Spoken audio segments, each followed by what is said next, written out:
I'd like to call to order the third regular meeting of the school committee. Roll call, please. Member Castellanos? Present. Member Capola? Present. Member Dugan? Present. Member Gately? Present. Member Magnolia? Present via Zoom. Member Pena? Present. Mayor Nicholson? Present. Would also like to welcome back our student school committee representative, Victoria Samuel. If you could all please rise for a salute to the flag and remain standing for a moment of silence.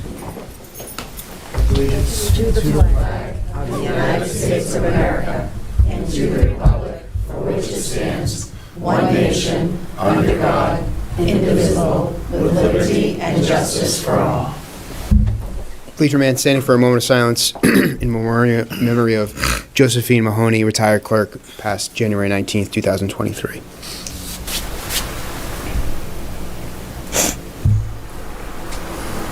Thank you.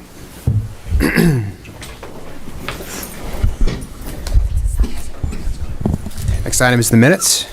Make a motion to accept the minutes for the Policy Subcommittee meeting on January 26, 2023, the Personnel Subcommittee meeting on January 26, 2023, and the second regular meeting on January 26, 2023. Second.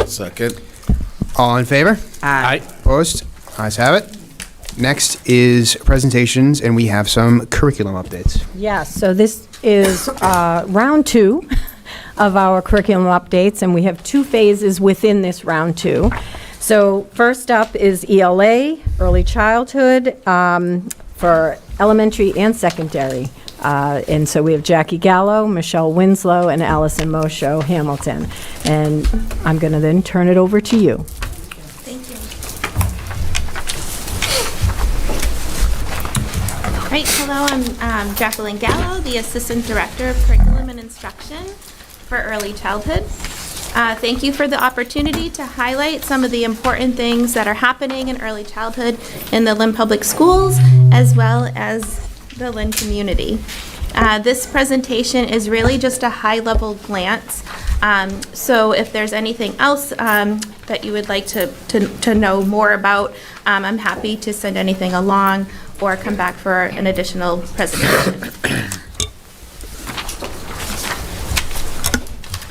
For those of you who do not know, the Lynn Public Schools Coordinated Family and Community Engagement Program provides year-round programming for families with children birth to age 8.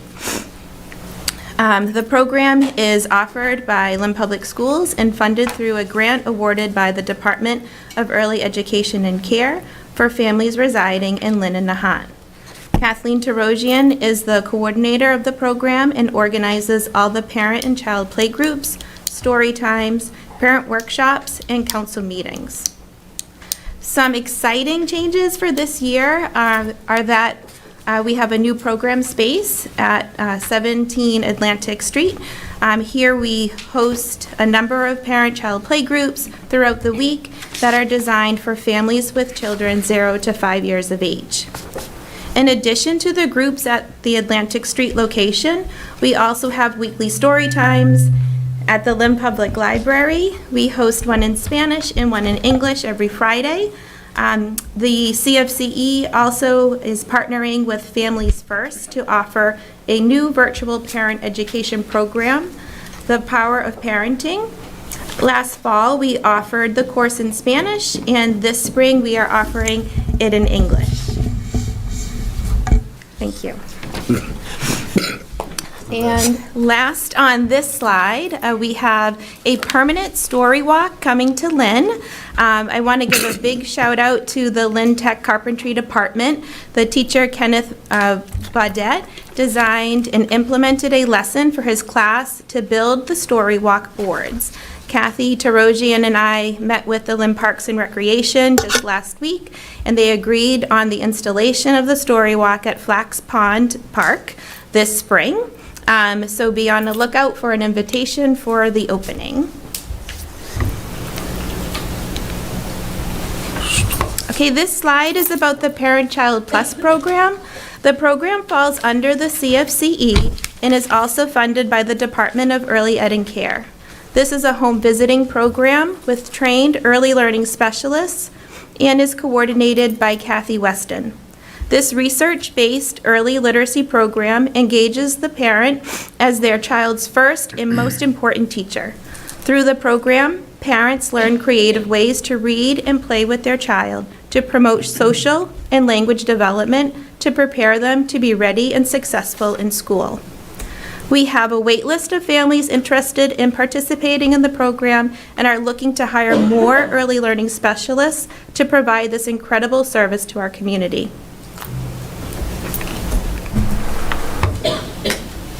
I will be brief on this slide because I do believe I'm coming back in a month or so to give a full presentation on this new grant. So, but I want to give you a little bit of information. So, Lynn was awarded the Commonwealth Preschool Partnership Initiative grant. The focus of this grant is to sustain a preschool program that meets the quality requirements of the grant, expands access to 3- and 4-year-old children, is aligned with the community's birth to grade 3 strategic plan, addresses family needs effectively, and serves high needs and underserved local populations.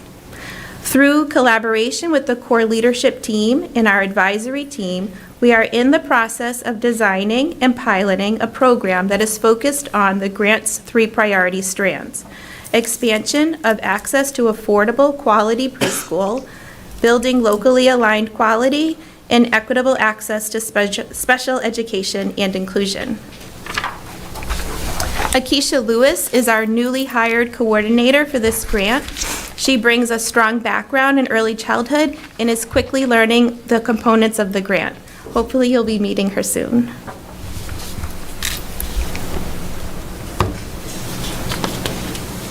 For this next slide, I wanted to highlight Lynn Public Schools' partnership with Springboard Collaborative. Springboard is an after-school and summer tutoring program that is focused on family engagement and literacy skill development. Springboard's core methodology is the Family Educator Learning Accelerator. It is a 5 to 10 week learning accelerator during which teachers and families team up to help students meet their reading goals. The Lynn Public Schools partnered with Springboard to accelerate student learning, especially after the disruption caused by the COVID-19 pandemic, while also building the capacity of Lynn Public Schools to sustain these high-quality family educator partnerships. Before programming begins, teachers participate in a professional development to learn the Family Educator Learning Accelerator framework. Teachers learn how to utilize family engagement strategies, conduct successful family workshops, and collect data using literacy assessments. After professional development, teachers, families, and students participate in a team-building huddle to build a foundation of trust and a strong working relationship. At the start of the programming, teachers build partnerships with families and assess students to set reading goals that guide targeted small group instruction for students. Leaders are also equipped by Springboard's internal team to coach teachers through professional learning communities on content varying from data-driven instruction to hosting family workshops. The Lynn Public Schools hosts workshops that help adult family members read with their child purposefully and ask questions as they support their child to understand what they read, figure out new words, and read more fluently and engage with the reading process.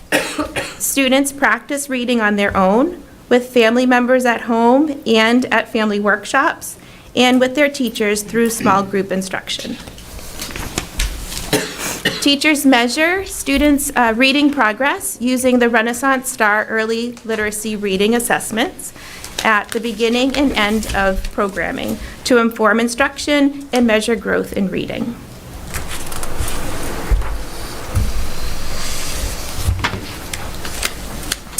Here is another very exciting partnership that I'm thrilled to tell you about. It's called Excel. It stands for Exceptional Coaching for Early Language and Literacy. This is a web-based professional development program for pre-K educators of children who speak a language other than English at home and children who are monolingual English speakers, Excel trains teachers to use high-quality research-based strategies to improve the language and literacy skills of the children in their classroom. We have our first cohort of educators this year. This includes teachers and paraprofessionals. They participate in this feedback loop where educators engage in modules, practice strategies, record their lessons, and meet with coaching staff throughout the process.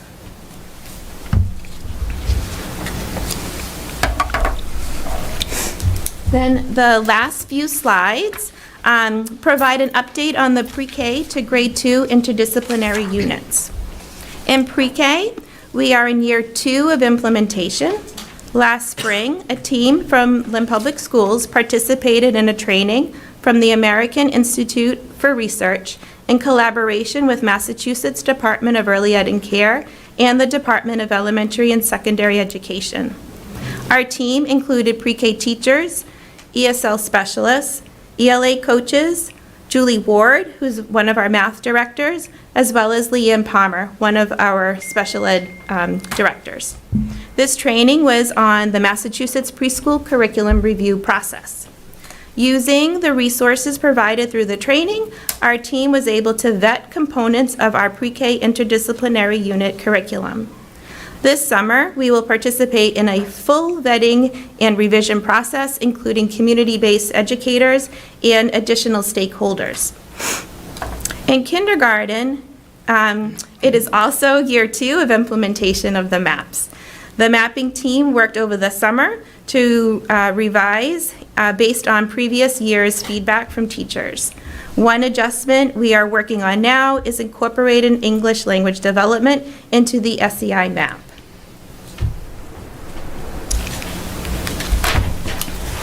And then for grades 1 and 2, we are in our first year of implementation. Our feedback loop for this year consists of surveys for teachers after each unit, which asks teachers for their feedback on specific components of the maps and on types of supports teachers may need for successful implementation. Grade 1 and grade 2 revisions will be made over the summer based on feedback from this current school year.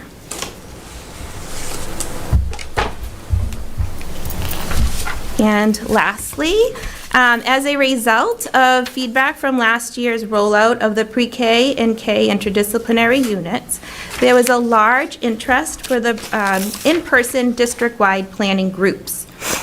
These are specifically for pre-K to grade 2 teachers to gain knowledge and skills around the interdisciplinary unit mapping, documents, and standard-based planning and instruction through collaborative learning, expertise exchange, and professional dialogue. We always start with a presentation around an early childhood topic, where educators are engaged in learning experiences and also have an opportunity to present some of the amazing work being done in their classrooms. Some of the topics covered so far in our work groups are play-based learning at each grade level, backwards design lesson planning, and using clear language objectives in our lessons. The last part of each session, teachers have the choice to plan for upcoming lessons with teams or individually, or troubleshoot with colleagues around some challenges they may have with implementation. I want to thank you for listening to the Early Childhood Update, and now we will transition to English Language Arts with Michelle Winslow and Allison Moshow.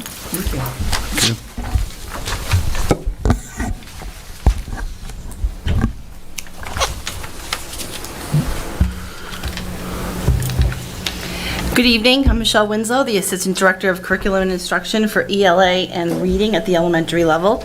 Excited to be here with you tonight to share some updates regarding our new implementations.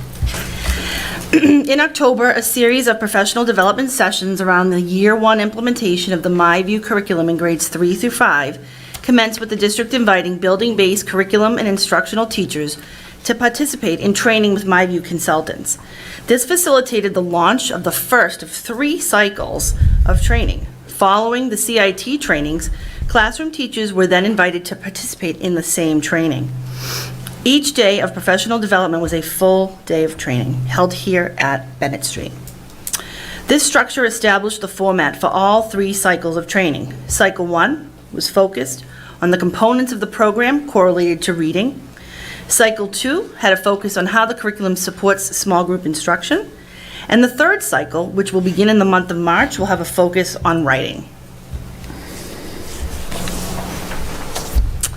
This next slide speaks to some of the opportunities that occurred during this training. So it was a keen sense of collaboration across the different cycles. During the grade level training session, teachers worked collaboratively to create posters which reflect the intentional design of the MyView reading routine. The routine has a focus on close reading and evidence-based text responses. Students revisit key aspects of grade level text and identify evidence to support their thinking in response to a weekly question. This work has been uploaded and posted to a Schoology page so that all teachers across the districts at grade levels 3 through 5 can benefit from each other's work. And there's just a quote there from one of our LPS grade 5 educators.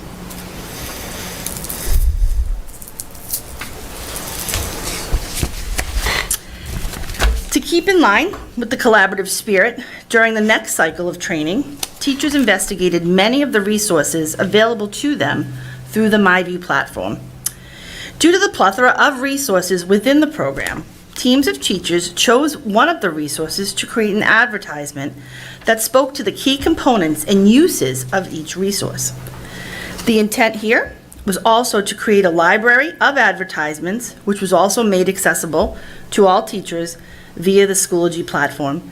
Here, teachers were able to condense the information pertaining to, this is one example of one advertisement pertaining to the Language Awareness Handbook, which zoomed in on how the resources provide critical scaffolds and supports for our multilingual learners.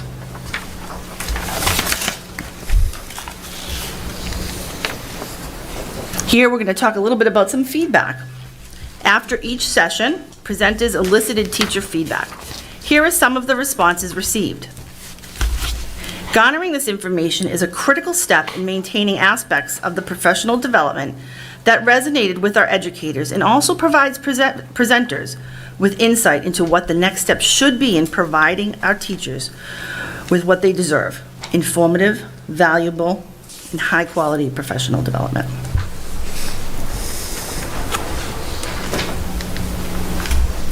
So opportunities for student collaboration and discourse was abound for the MyView. As we begin and continue to learn the key vehicles within the program, embedded throughout the routines of MyView are opportunities to collaborate. It's quite prevalent. During the culminating week of the unit, which is week 6, students embark on the project-based inquiry. The project-based inquiry teaches the inquiry process, as students learn to ask questions and use their literacy skills to research, discover, and communicate answers to those questions. The project ties the learning from the unit through the essential question. Students use text to research the questions and topics, communicate their learning by composing an opinion essay or an informational explanatory essay. In addition, they create a presentation which they share with their peers. Here we see a grade 5 student presenting his travel guide, developed from the unit's essential question, which was, how do journeys change us? Students chose a country they would like to visit. They then researched elements of their countries, such as language, food, culture, and more, to determine how this journey would change their lifestyle. The project-based inquiry personalizes learning for students and invites them to make connections between the literacy skills, the unit themes, their own lives, and the lives of those around them all, while utilizing research plans, resources, and routines to engage in all stages of the research project. These routines include continuous collaboration with their peers by discussing and expressing conclusions that they've garnered as a result of their research. Hence, students learn the value and the ability to effectively collaborate with different peers and peer groups, and the power of public speaking.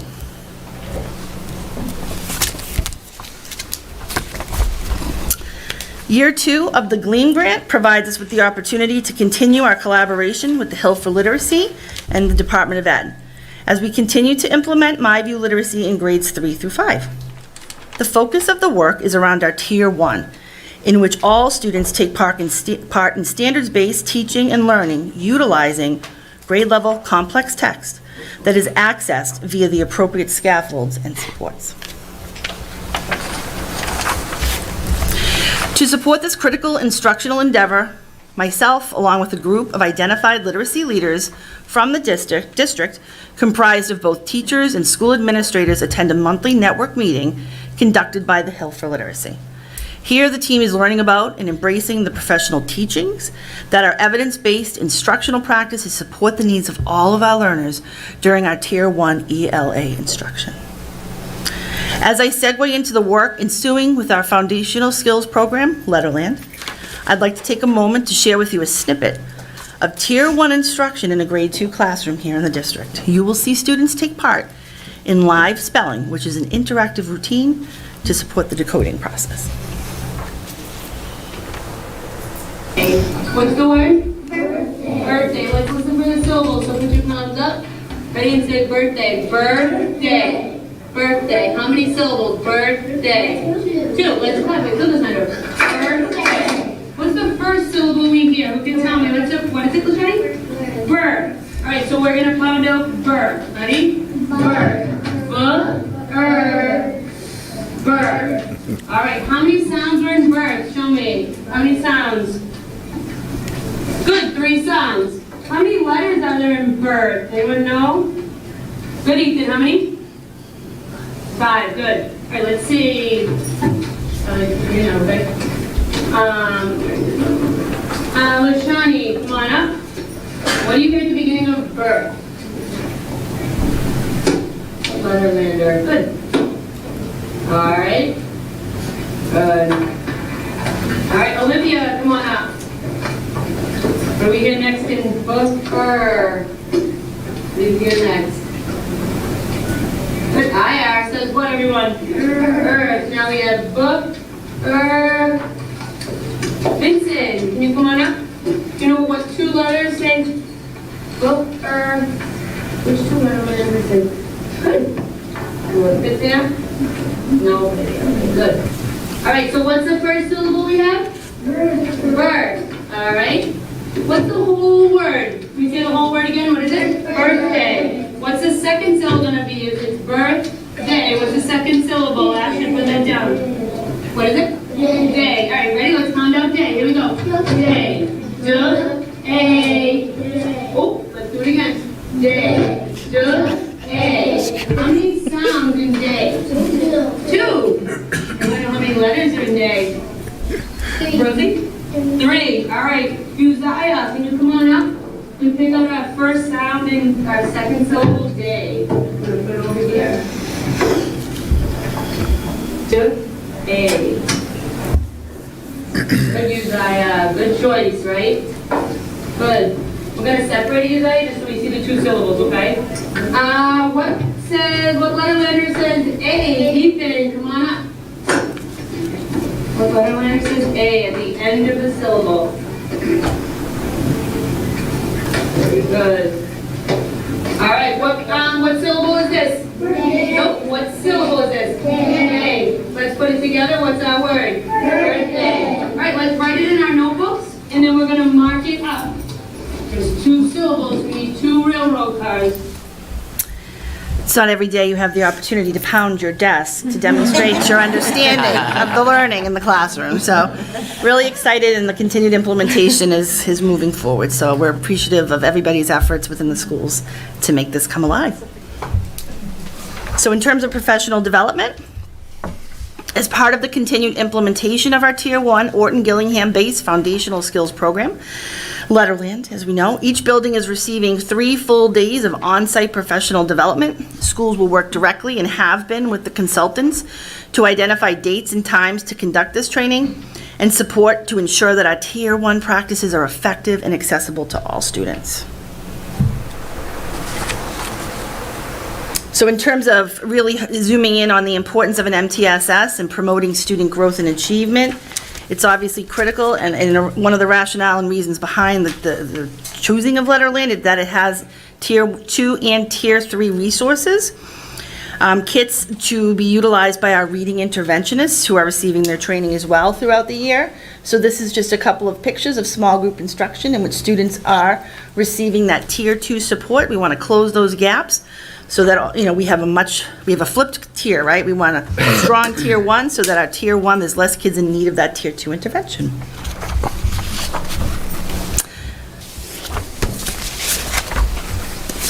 And now just some teacher feedback.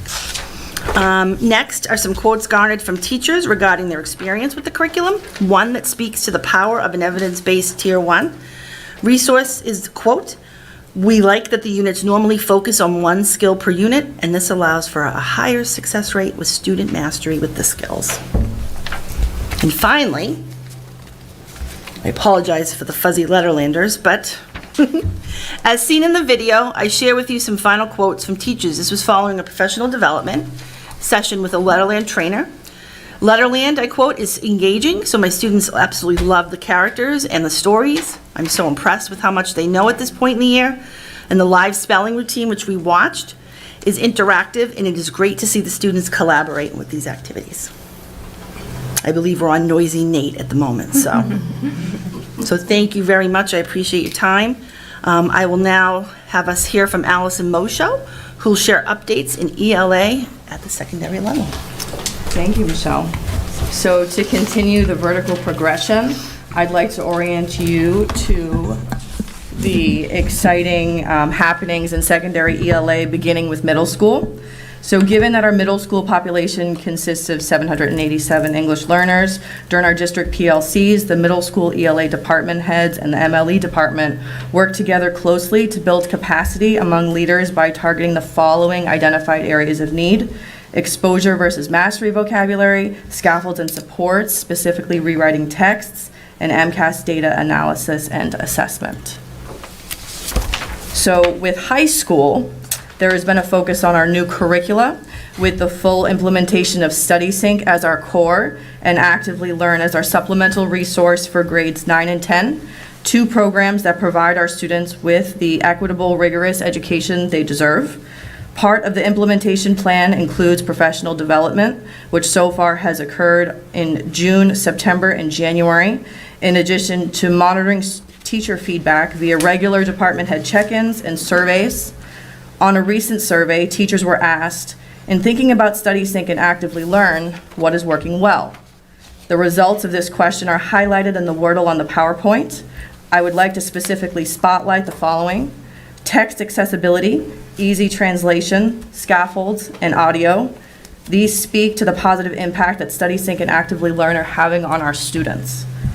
In addition to using StudySync and Actively Learn in grades 9 and 10, we are currently piloting these two products for grades 11 and 12 as we look to adopt new curricula for these grades. In this photo series, you can see StudySync and Actively Learn in action. In the first picture on the far left, we have a student at Frederick Douglass engaged in annotating, which is part of StudySync's routine with close reading analysis. Additionally, there is a project about a hero versus anti-hero versus villain, and a formative assessment about using evidence, which is an important ELA standard. So, using our two aforementioned resources as an anchor, a team of teachers and department heads, including SPED and MLE, built high-interest, standards-based ELA semester courses for our grade 11 and 12 students. These courses currently include horror literature, Latin American literature, and world mythology. In these courses, students wrestle with the following overarching essential questions. Do our fears unite us or divide us? How does Latin American literature empower today's readers and writers? And how is mythology still influential today? Because these courses are heterogeneous, the development team felt very strongly about making sure there were on-ramps available to all of our students. With this in mind, you will see embedded resources for our most marginalized students, our multilingual learners, and our special education students. As you can see, there is a narrative that describes the ELD standards framework, Standard 2, Language for Language Arts. The narrative also addressed the language functions and graphic organizers. Additionally, the special education supports acknowledge the needs to review IEPs and provide support based on these needs. There are also SPED-specific graphic organizers available that take into account color and font choices for our dyslexic students. So this next slide offers a more in-depth look at the course framework. So here you can see an example of the horror unit Madness and Mind Games. The beginning of every lesson is framed by the ELA standards with their unpacked skills. Additionally, there are WIDA language expectations with the language functions and support such as sentence frames. Within each unit, you can see topical essential questions, required standards-based benchmarking for progress monitoring, required readings which integrate audio and video, mastery activities, extension activities, and capstone check-ins that build towards the final capstone projects. So in speaking of the capstone projects, I'm so excited for you to see some of the awesome student work out of Lynn Classical, Lynn English, and Lynn Tech. So these capstones allow for project-based learning, and thus students can demonstrate their mastery in various ways. Some options, which you can see on the PowerPoint, include writing your own horror story, podcasting, which you'll hear about in a minute, interviewing someone who has an experience immigrating to another country, creating artwork, putting one of the gods on trial, and allowing our learners to think in creative, innovative ways. We are molding our students into scholars. So I want to take a moment to share a really neat podcast from two Lynn Classical students based on the short story, Where Are You Going, Where Have You Been, by Joyce Carol Oates. Welcome back to another episode of Something Went Wrong. In today's episode, we are going to be discussing the story, Where Are You Going, Where Have You Been? It's a story about maturing, growing up, getting old. Well, I was a young, innocent girl. The story follows Connie, a 15-year-old girl who looks in the mirror, is always obsessed with herself, and her mother, who always criticizes her. Throughout the story, she, does things that any teenage girl would kind of dream of doing, sneaking out, partying with boys, making out with boys, and at the end, she meets this creepy man, who was insinuated that he kidnapped her and was kind of about to rape her. He's very good at his craft, very, very good. I think when you read towards the end of the story, you can tell that she actually does have a shift in her emotions where it's all turned off and she is taken away by saying, oh my god, we forgot to introduce ourselves. My name is Trish and this is... I love it.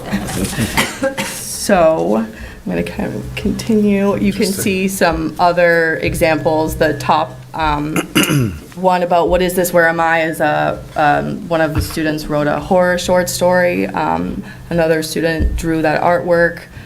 There's a lot of coming of age experiences, magical realism, and what it was like to be a Latinx person. So Japanese horror culture, there's a lot of interesting projects on that too. So I want to kind of continue. So in order to balance these semesters, we were lucky enough to be able to add a fourth course for 23-24. To capture student voice, teachers surveyed our students in top 5 languages. Some of the options were Nigerian literature, apocalyptic literature, poetry, science fiction, Native American, and Asian American literature. So the winner is science fiction. So I'm super excited about this. Our students will have the opportunity to engage in another genre-based course. I'm going to take a quick minute to read the course description. This semester course is designed to increase students' knowledge of science fiction. Emphasis will be placed on the study of literature, novels, and short fiction that depicts our future world, visionary scientific endeavors, and conflicts between humans, aliens, and technology. Students will study the history, exciting contemporary trends, and the relevant issues in science fiction. A capstone project will be due at the end of the semester. So in closing, I want to recognize that these exciting shifts could not be possible without the dedication of our ELA teachers and leaders who have been putting all of these changes into practice. With that in mind, I think it's important to acknowledge the evolution of secondary ELA. It's equally important to note that our efforts to increase academic discourse and move student outcomes remain a foundation of all of our work in ELA. So thank you so much for your time. I'm going to hand it over to Julie and Terry for that. Thank you. Thank you. Should we pause for questions, or do you want to go straight through? I think they had contemplated doing questions at the end. Okay. Yeah. It's a lot. I know. It's kind of...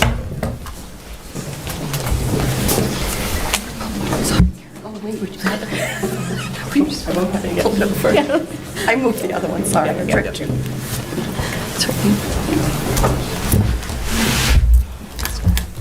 So.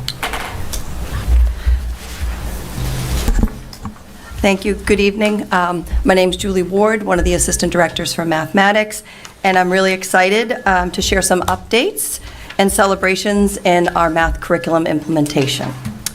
Illustrative Math, our new K-8 curricular resource, is structured to invite all students into a lesson. To invite all students into a lesson and to provide all students with access to the mathematics. It's a problem-based core curriculum designed to address content and practice standards and foster learning for all. Students learn by doing mathematics, solving problems in mathematical and real-world contexts, constructing arguments, using precise language. We're going to do some math together tonight. Any anxiety? No, none. So this warm-up that we're going to do together is part of a grade 5, unit 3, lesson 2. In this lesson, students are starting to develop their understanding of multiplication of fractions, and they begin by considering situations and involve finding a fraction multiplied by a fraction. They represent situations, drawing diagrams, and make sense of those diagrams to find the product. Previously, students had made sense of multiplication of whole numbers and using arrays, rectangular arrays, to make meaning of multiplication with whole numbers. Starting in kindergarten and grade 1, students use these representations to talk about part-to-whole relationships. So I am going to invite you to do some math with me. And we're going to start by, it's here, I've also created a poster. Hopefully you can see that. I'm just going to ask you to take one moment on your own to think which one does not belong of A, B, C, or D. It's over here as well. See it? So just maybe 30 seconds on your own to decide which one doesn't belong.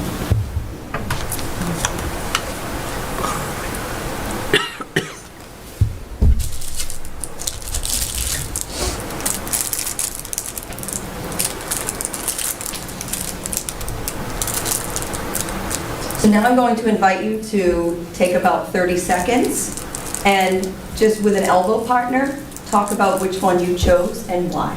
With an elbow partner, talk about which one you chose and why. I know it's a little bit tricky the way you're seated, but it's okay if you can work it. I chose A because 3, 4, 5. One's half the top one.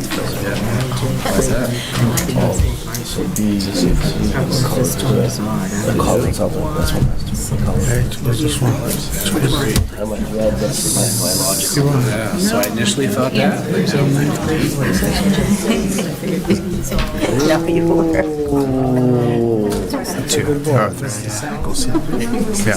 Yeah. Great. Oh, we got the answer. Beep, beep, beep, beep. Thank you. Actually, I'm gonna invite you back to the whole group. And one of the norms that we use in the math classroom is, and I'm glad you just elevated that, is we use symbols like this to indicate I'm ready and I have an answer, or maybe this because I have 2 possibilities or 3. And this is a way of respectfully and silently, right, acknowledging I'm ready to share, but giving everyone else an opportunity to be ready to share as well.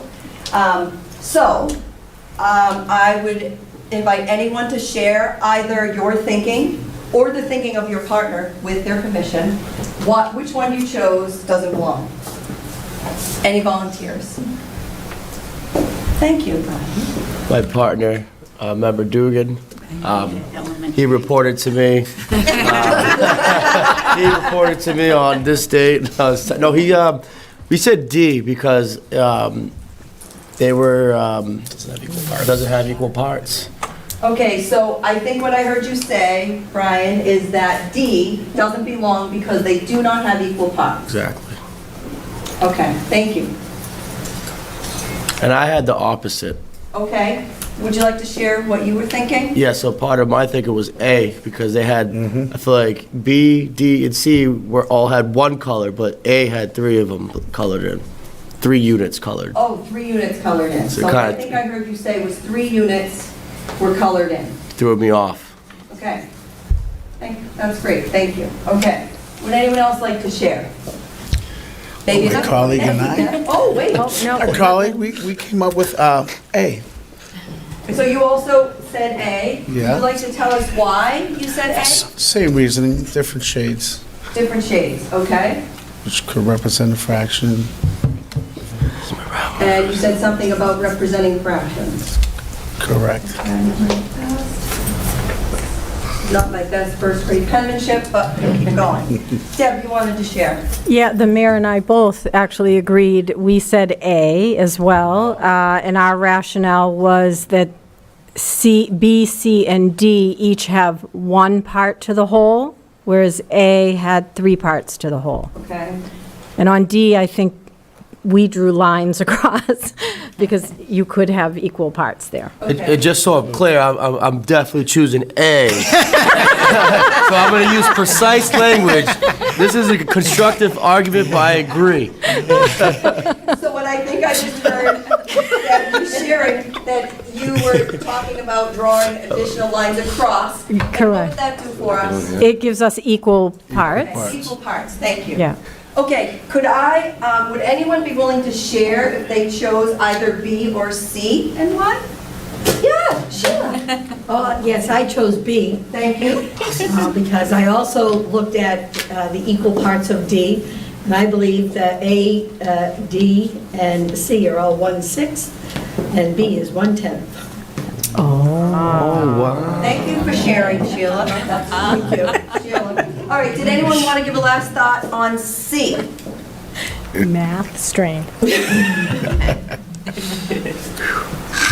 Okay, it's okay if we don't. So, thank you for participating. And I'm just going to talk a little bit about what we just did as a community and what our students do every day in math as a community of learners.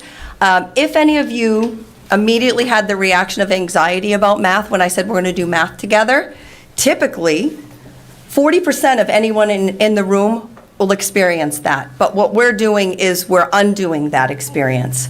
We are going to intentionally create an environment where all students can participate and feel confident in participating.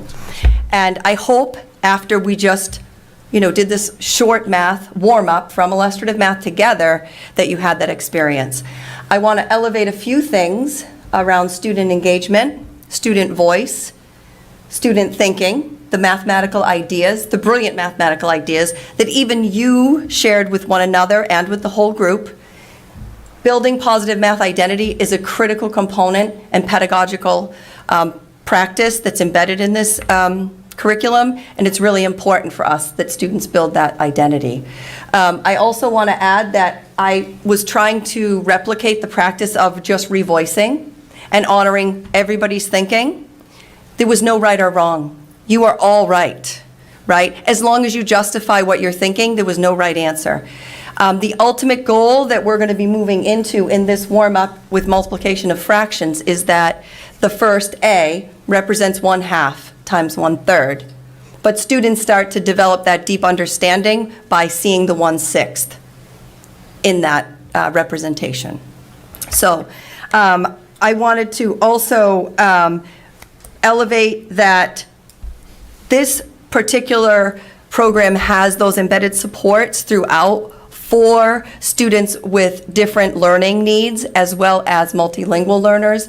There are embedded practices, math language routines in the program that support access. So that's really one of our focal points, is the equitable access for all students that we're working together to accomplish. Okay, moving to the next. So in the fall, we gathered feedback from educators, and I'm really happy to share some of that feedback. One quote from an educator: "Seeing the engagement of students is amazing. Listening to student discourse has been unbelievable. Watching the students persevere and work together in solving problems is what I have always hoped to see. Students are taking ownership, and I really think that if we keep pushing through, we'll see huge growth in the future. So we'll be gathering more feedback both this winter and in the spring as part of our continuous improvement and creation of a successful implementation, and happy to report back. It's also been shared by educators a desire for enhanced communication. And so one of the things that we are doing, we're creating regular updates and newsletters that provide resources about the program Illustrative Mathematics, and including embedded professional learning opportunities in the form of blog posts that are really short reads, but provide some information and help for teachers that are learning this new program. So some examples of these blog posts and short newsletters are how to include math centers in daily lessons, choosing math tools and representations that work. So those are just a sample. Our next photo are students engaged in collaboration and problem solving in math class. The intentional structure and routines, as I mentioned, that are embedded, they create problem-solving communities, similar to what you experienced, and our students are excited, smiling, engaged. The center activities, which are also part of the program, build procedural fluency for students and offer fun games that the students love playing. Some of the various resources that you can see pictured here are part of our implementation. The Massachusetts Department of Elementary and Secondary Education, through a high-quality instructional materials grant, purchased all of the student and teacher books as well as the student licenses for our district. We supplemented that by purchasing center and manipulative kits, teacher resource packs that are all integral to the program, and we continue to get feedback and support teachers in growing other things that they might need in their classroom to make sure they have successful implementation. In addition, we have unit planning guides that are available and we're working with teachers on, and an illustrative mathematics teacher hub that's publicly available. As we continue our implementation of the illustrative mathematics, we have layers of professional learning to support this. As you may remember, we launched last summer with a 2 or 3 day math retreat for our schools that were either building-based or combination of buildings. We, at the launch of the school year, were also offered some illustrative math professional learning before we started school. From September through January to date, basically, we've offered professional learning opportunities for teachers, curriculum instruction teachers, coaches, department chairs, and principals in several different ways. Some opportunities are school-based and some at the district level. We continue to monitor the feedback and will adapt our professional development options. School-based professional learning community structures are also part of the school day, and that provides teachers collaborative planning time so that they can also take that opportunity to learn and grow their practice. We've created some optional after-school professional learning communities where teachers are unpacking the illustrative math units, and they're planning and doing math collaboratively, and they'll earn PDPs for their time. Our district math coaches are supporting all 18 elementary schools across the district to provide job-embedded professional learning by facilitating professional learning communities at the school sites, as well as engaging teachers in lesson planning cycles.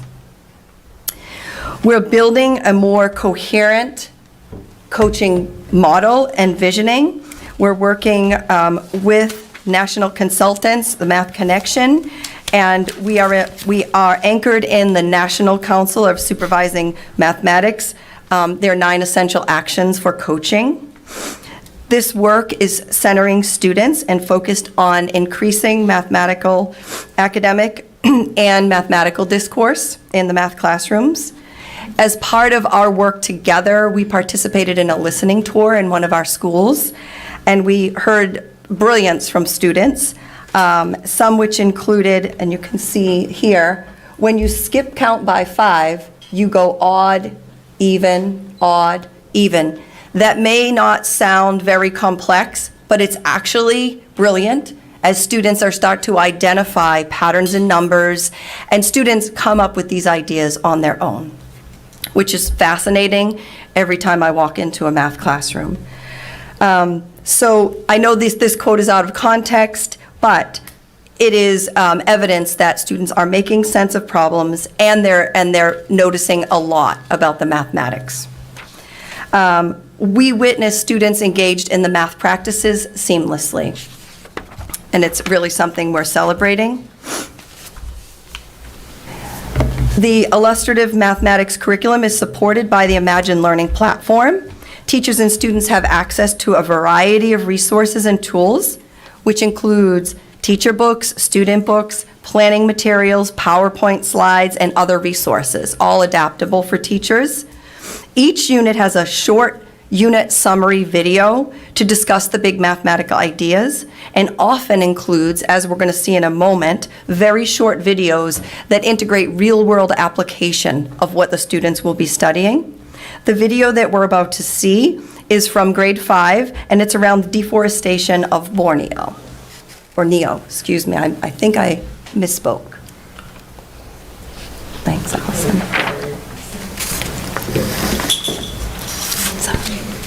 Got it.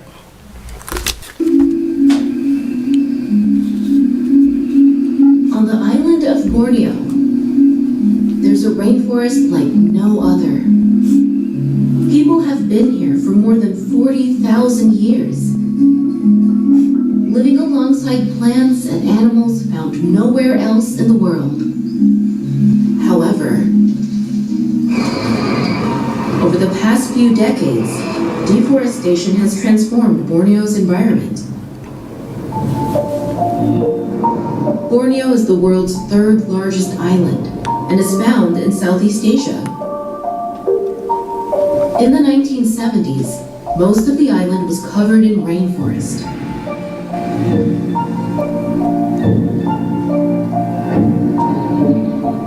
Three-fourths of Borneo was rainforest, while one-fourth was made up of towns, waterways, and farms.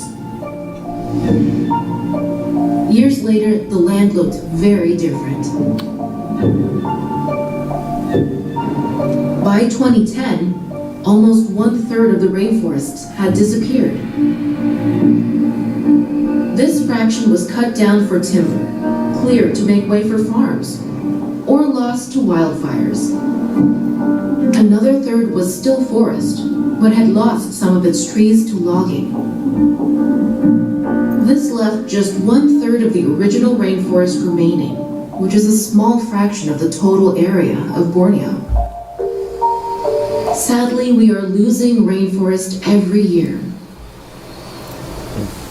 But there's still hope. There are projects all around Borneo dedicated to replanting trees and protecting the natural environment. In the future, we may see an increase in the fraction of rainforest. By conserving Borneo's natural environment, we not only protect the rainforest, but also the people, animals, and plants that call it home.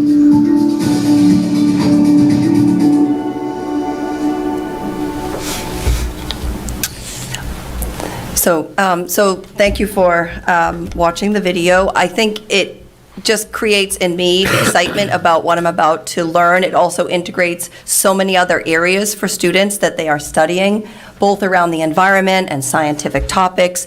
And so this for me felt meaningful in terms of how students are able to engage in some of the tools on our platform. Teachers can also assign work and assessments online, some of which are auto-corrected. Students have opportunities, starting in kindergarten, to use interactive technology on the platform for age-appropriate learning and assessments. And teachers can use the data analytics tools that are embedded in this platform to inform their instructional decisions and help progress monitor student work.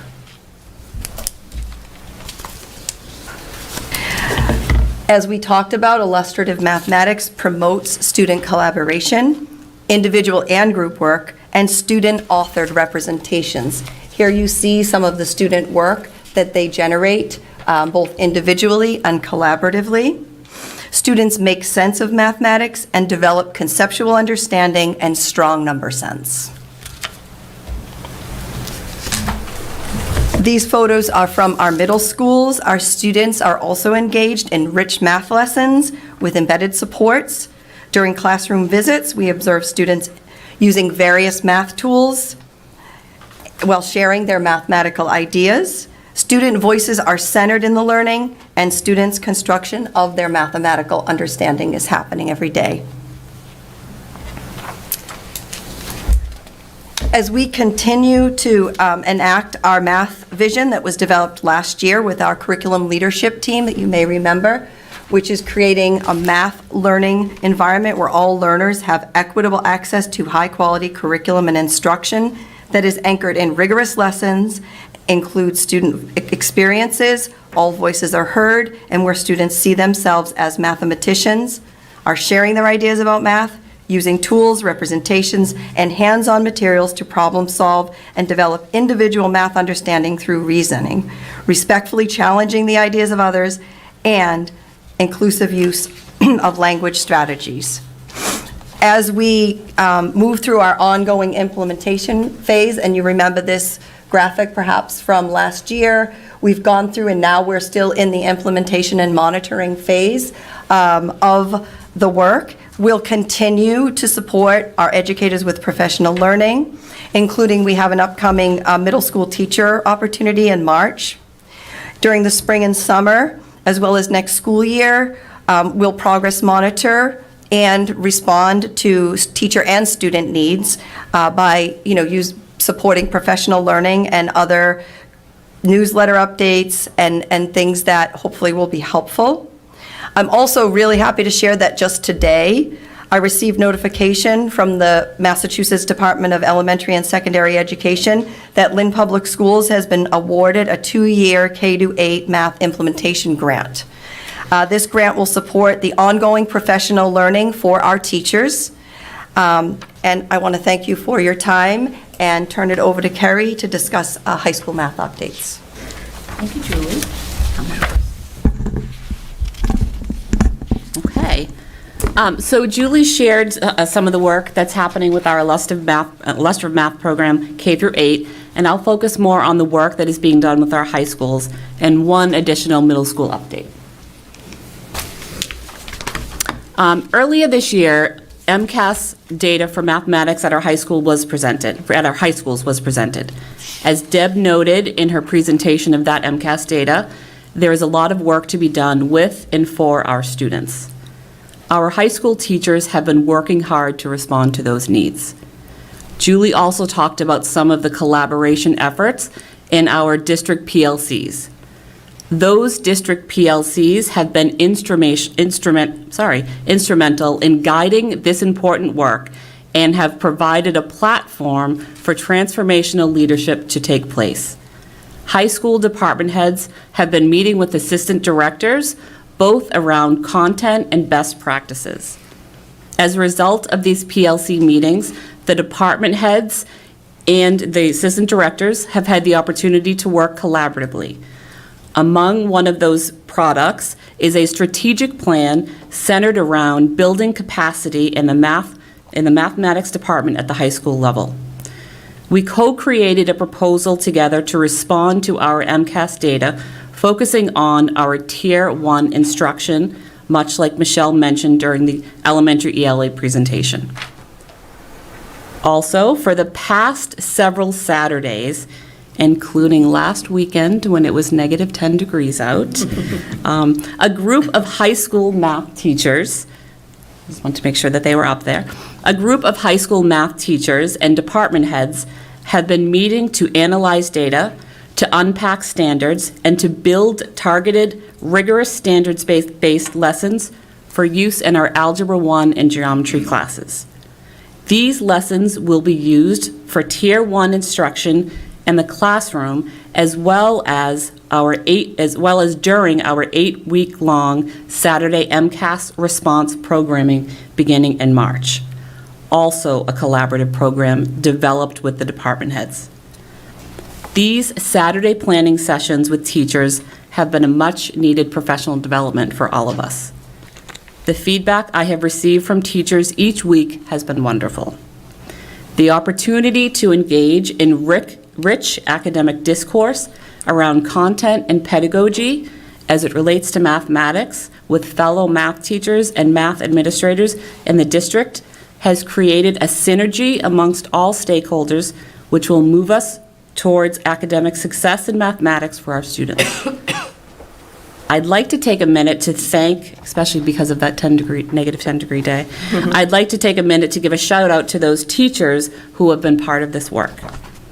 Angela Skinner, Kelly Benito, Kathy Bonnevie, Bill Cammett, Diane Castleberry, Annie Dean, Barbie Funicello, Samara Gilly, Jenny Guan, Mark Johnston, Tim McHugh, Ben Oyer, Tim Serino, and Kathy White. These hard-working teachers have been giving up their precious free time on the weekends for the sole purpose of responding to the needs of our students. On a personal note, I have felt invigorated and recharged after each of our meetings, and I am excited about the direction we're moving towards together as a team.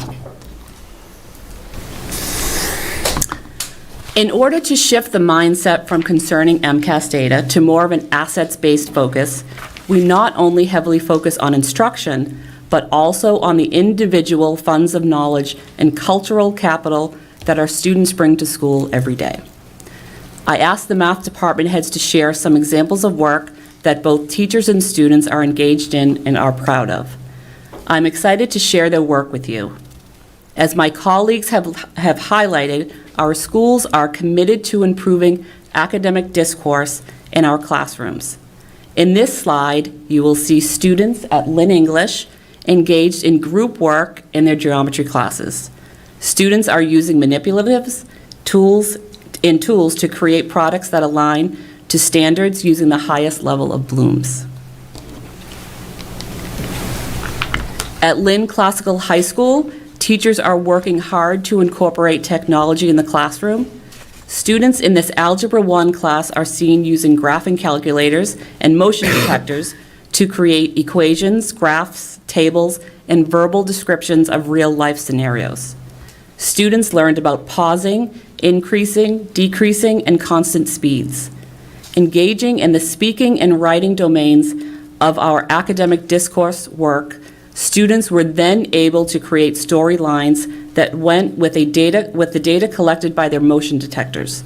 Moving forward, these students will work with graphing calculators and motion detectors to explore rates of change.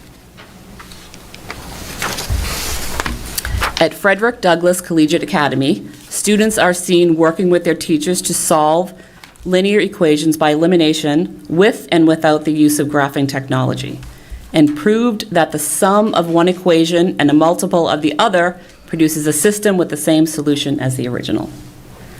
At Lynn Technical and Vocational High School, students are engaged in using inside-outside circles to promote academic discourse. Students in these photos can be seen comparing rates of change and initial values of linear functions represented algebraically, verbally, numerically, and graphically. I'm just going to take a sip of water.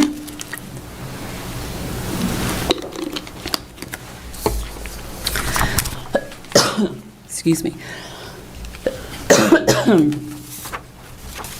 Okay. Sorry, I'm having a little bit of a moment. Maybe that might help. Thanks, Julie. I hope this will help or make it worse, but I'll get through it. We'll see. Excuse me. We have 2 new courses in the works. Next year at Lynn at Lynn English and Lynn Classical, we will be piloting AP Pre-Calculus. AP Pre-Calculus is a new course designed to prepare more students for the math they'll encounter in college. AP Pre-Calculus is a new offering from the College Board for the 23-24 academic year. And the first AP Pre-Calculus exam will be administered in spring of 2024. Additionally, I am happy to announce that we are currently creating an internal MTEL prep course for our educators for preparation for secondary mathematics, for the secondary mathematics certification, and will eventually offer a general curriculum math MTEL prep course.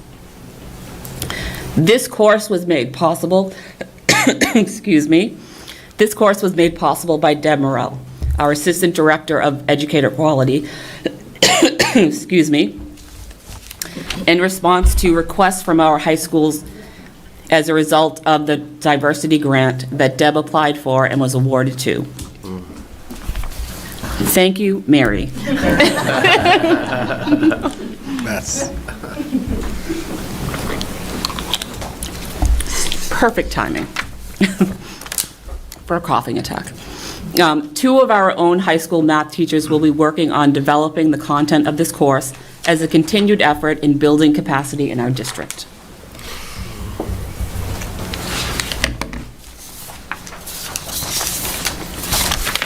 Okay.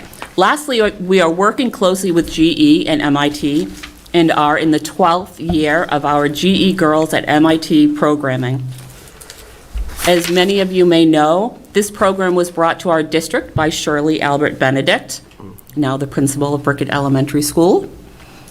This summer, students will spend 4 days working with Edgerton Center at MIT and GE engineers to build flashlights, soldering electronical connections, running chemical reactions, and learning how airplanes fly.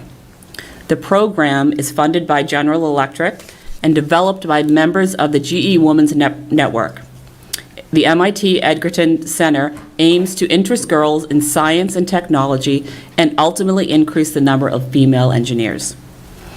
You can see many of our young budding engineers up here on the screen. I love this slide, by the way. It makes me very happy.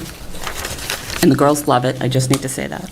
I'm happy to report that after this summer, we will have sent over 250 young LPS scholars through this program, which many have described as a life-changing experience.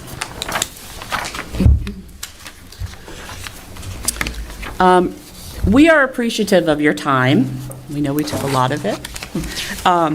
And we want to reiterate our excitement about the thoughtful, innovative changes that are happening in Lynn Public Schools throughout all of our grade levels. This important work is aligned to the district's strategic plan and works towards our goal of providing equitable access to all of our learners in our schools.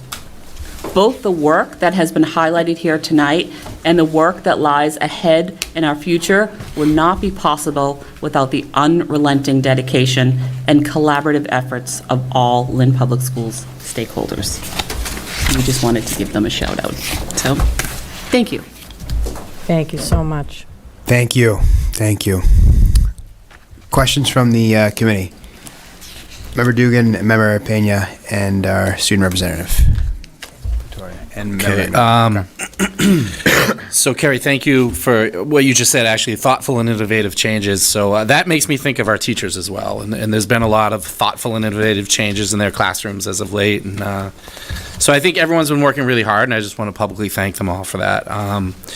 It's hard getting new curriculum. It's hard getting new things, I don't want to say thrown at you, but we could say that, thrown at you, and then teach 23, 24 students in front of you. So I appreciate all our teachers, and I can't say enough about the work they're doing. My question is about reading. So can I, yeah, is that all right if I, Yeah. there was a lot. Yeah, that was a lot. That was a lot. I'm glad I wrote some things down because they would have, once we got those math questions, those reading questions would have gone away. Other All of chairs. you are on, we're going to ask. Yeah, you want to all roll up? Yeah, roll on up. Roll on up. While you guys roll up, I think I'd like to change my answer to B, by the way. Sheila got me thinking. That was, 1/6 might be the key there. Ryan was very sure about A. I was He sure. was very sure about it. I tried to convince him D, but yeah. So my question about, I have a few questions about the reading curriculum. Thank you for your presentations. They were very thoughtful and very informative. So you mentioned teacher feedback, and there was a lot of feedback in our presentation. It's positive feedback, but if we get feedback that is, obviously, you're not going to get it, it's not always going to be positive. So what do we do with, should there be some type of, common theme that comes up? How are we going to address things like that, especially in the reading curriculum? As we know, if children aren't reading by third grade, it greatly reduces their chances of succeeding in terms of reading. And it's really important, especially at that younger level, that's happening. So without the buy-in from our teachers, I guess that's the important part too. So what do we do about that? Should things be missing? Whatever the case may be, No, absolutely. And in terms of the feedback, sorry. So in collaboration with the Letterland trainers and Keys to Literacy, we also have the 4 district literacy coaches who are starting to cycle through schools to also support this endeavor. In terms of responding to, as you say, buy-in, and it's true. Yeah. It's a brand-new program. The rationale behind it is an Orton-Gillingham-based instructional Tier 1 resource, and it was highly recommended by Crafting Minds. But what I feel is most important, and in terms of next steps, it's one thing, and this is something I've always said, to purchase the resource. And the next step is really empowering our teachers with the theory behind the rationale for utilizing and why these integral components of the resource, how they can be effective in supporting our students at different levels and different abilities. So one of the things, in collaboration with the special education department, I've been working closely with them as they have recently purchased and trained their teachers as well, the inclusion specialists in another system called Sunday System for Tier 2 and Tier 3 reading, is to now start to look at how can we bring in additional professional development around the theories and practices behind this type of instruction to support the use of the resource as well. Okay, great. Not sure if that answers. No, it does. Yes, thank you. I appreciate Because that. they need Yeah. much more than say, here's your kit. Absolutely. And run with it. Absolutely, They need yeah. continued professional development and support. The goal was to get the resources in place. We haven't had a Tier 1 foundational skills program in the district, so that's super exciting. It's unique and different than what people might deem a Tier 1 resource, but in terms of the research behind it, the team that vetted it felt strongly, but I absolutely understand and can, validate concerns over certain aspects of it. So that's why next steps would be to get some professional development, not just from Letterland, who are all Orton-Gillingham trained professional developers, but specifically to the theories and practices, so that if what is in the kit themselves and the resource that they're using doesn't fit the need of that student in front of them, they're going to have that additional package of tools and strategies to address those needs. So that would be the next phase that we're hoping to bring into the Great, thank you. No, that's a great answer. Thank you very much. I think, Can I just yeah, go add ahead, to Deb. that? Yeah. You specifically talked about the things that aren't working. Yeah, Right, and the right. trends that might rise that aren't working in any of our surveys. Anything, right. Quite honestly, that's what surveys are about. Yeah. We need to find out what's not working and what needs to be adjusted. That's the power of surveys.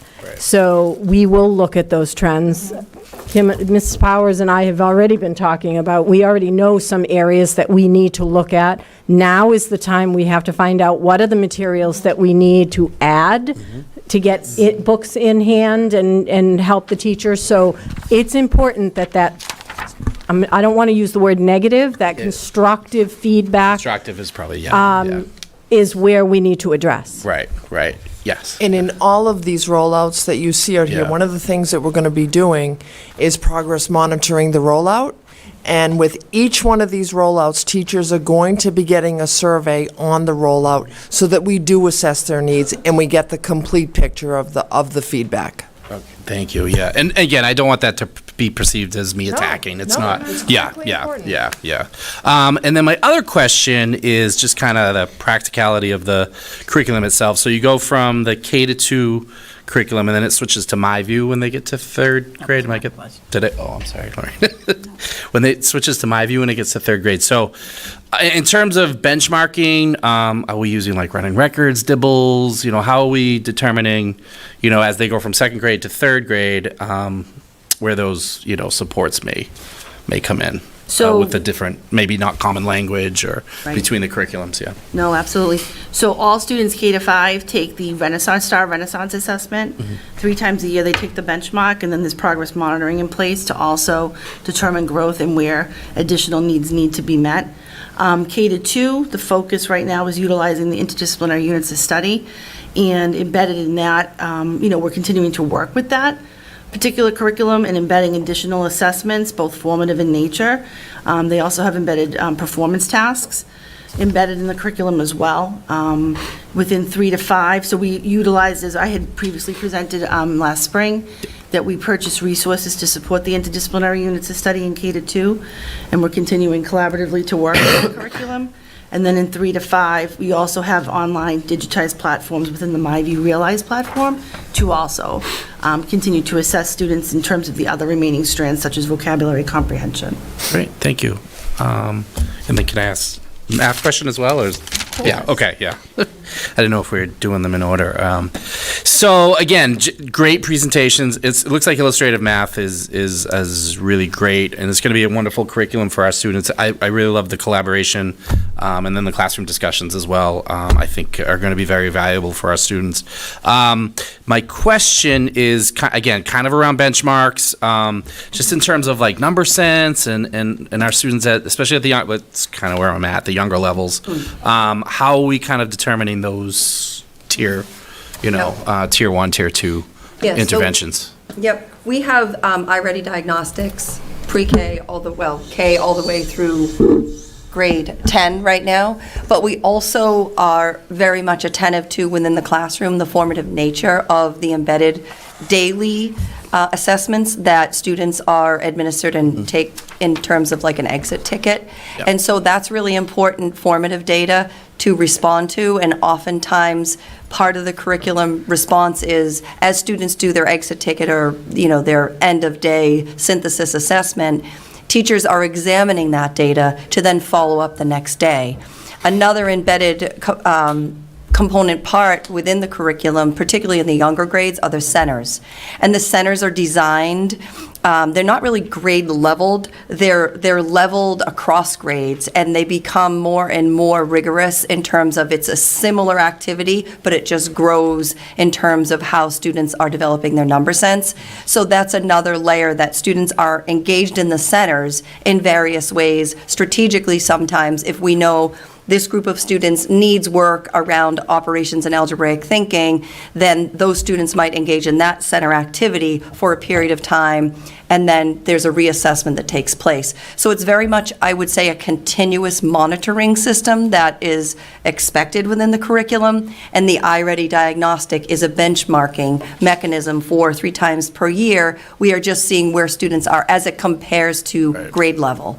And that is important because they also have access to My Path that can give them individualized, adaptive,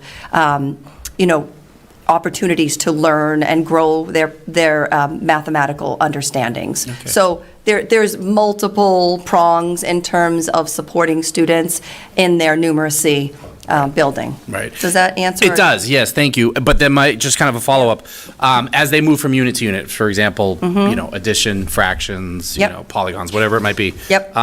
Is it flexible where, okay, this child needs, help with multiplication, but we're good with fractions? Yep. Is it flexible type that way? Definitely. Okay. And the way in which the program is actually structured is it's very cyclical. It's not siloed or like, we're going to study only this now. For example, you see operations and algebraic thinking throughout the year. Yeah, it spirals That's through, embedded. okay. You'll see data embedded in various contextual ways that's appropriate, so that they're not like just studying something and leaving it. They are studying it and growing it through the year. And at the end of the year, they actually have an entire unit where it's called Putting It All Together. And they apply all of their learning from grade level standards in new ways. And that integrates all of the various standards as well. So there's a lot of intentionality so that it's not an expectation that we did this lesson, now we're done. It's, we did this lesson, we're going to expand on it, and we're going to integrate it again in different ways. And then, as I mentioned, the centers are really purposeful in terms of the number sense. And the games and the things that they're doing in those centers are the ways in which we're building their fluency. Great, thank you. Yeah. Yeah, so again, my questions are more at the elementary level, so secretary teachers, you guys are good in my book, but yeah, thank you. Hopefully my colleagues will have some questions for you, but yes, yeah, I'm sure Lorraine will, yeah. We got Member Pena, and then I got a few other ones, but we'll add Member Pena, Member Samuel, Member Magnolia, and then Member Gately. All right. And then Member Castellanos. Well, I want to say thank you for the presentation. Thank you for, and congratulations on the grant. You have a 2-year grant from DESE, right? Yes. That's always great to hear about money. And I appreciate the math illustration, especially involving us. And that was such a great exercise. I could picture myself as a student how you would make things a lot easier in discussing in a big setting like that. And it's important to make our students, feel included and part of. It's very important. My question is for the early child, and you have the parent-child program. It's the engagement. Is that offered in bilingual? Is that also for in multi-languages different? Yes, the Parent-Child Plus program. Yes, we have. Yeah, because I didn't read that on it. I didn't know if it was offered in that. Yes, we do have early learning specialists that speak Spanish. We also have, I believe we have one that we just hired that also speaks Khmer. So we do definitely offer. Yeah, because it's important to engage our parents in different languages, and I'm pretty sure many parents want to get involved with the children, and maybe language barriers are there, so it's important to do that. And I really appreciate the family engagement. You have at the library. So you offer the story time in Spanish and then story talking in English. That's on Fridays. What time is that, so I can pass the word? Because the time wasn't mentioned. Library. I know you said Fridays. I just was wondering what. You know what? I don't know off the top of my Okay, head. all right. I can definitely send something, but it should be on Facebook too. Okay. The CFCE calendar. It'd be great, so I could pass the word around. Yeah, I really appreciate it. I appreciate the presentation. Thank you so much. Thank you. Thank you. Member Samuel. Thank you for the presentations. I just would like to comment on the English electives first, because I took one last semester, and it was for literature, and I literally just finished my capstone like 2 weeks ago. I did an analysis on literary devices and multiple different stories, and I just want to thank you for making those types of classes, because they're really engaging. And I know people who don't do the best with writing in English classes, and it just makes them more fun and exciting. And then this is across both math and English, the collaboration and participation aspects of both of them. I really appreciate both of those, because even as a kid, I know sometimes it's hard for students to want to engage in class. And then the inclusion of the choices of teachers and students, and their input and the surveys. I just would like to ask if there will be more surveys and more cases where the inputs of students are included in both math and English. And if there are, I would just like to see it continue, because it's very helpful, and I find it important, and I know other students find it important. So. Thank you. I'm so excited. And yeah, student voice will definitely continue for sure. And absolutely not. Thank you for those comments. They're very articulate comments. Thank you. Member Magnolia. Thank you. I would just like to say thank you to all of the presenters. I wanted to let both Ms. Ward and Ms. Altieri know that I have a 5th grader who says math is her favorite subject. So kudos on the elementary level for that.